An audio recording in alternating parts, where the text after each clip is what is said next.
నమస్కారం అండి. నా పేరు శారమ్మ. నేను ఏపీసీఎన్ ప్రాజెక్టులో పనిచేస్తున్నాను. మాది ఏలూరు జిల్లా ముసునూరు మండలం. మా ముసునూరు మండలం పరిధిలో 4 యూనిట్లు ఉన్నవి.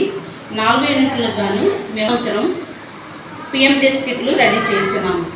ఈ పిఎండేస్ కిట్లలో 30 రకాల విత్తనాలు కలుపుకొని 15 కేజీలు కిట్లు రెడీ చేయడం జరుగుతుంది.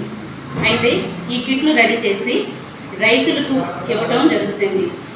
మా డిపిఎం సార్ ఆదేశాల మేరకు ఎల్నినో ప్రభావం వలన 365 రోజులు భూమిని పచ్చగా ఉంచాలంటే పిఎండేస్ కిట్లు రెడీ చేసి రైతులకి ఇచ్చి వారి పొలాల్లోనూ మరియు క్యాడర్స్ పొలాల్లోనూ వేయించడం జరుగుతుంది.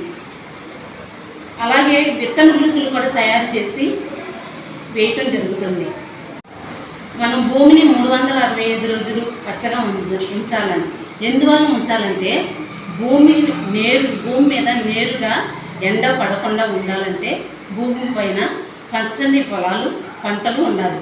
ఆ పంటలు ఉండటం వల్ల భూమిలో జీవ వైవిధ్యం పెరుగుతుంది, కర్బన శాతం పెరుగుతుంది, భూమి నీరుని ఇంకింపజేస్తుంది. పిఎండేస్ వల్ల కలుపు నివారణ అవుతుంది.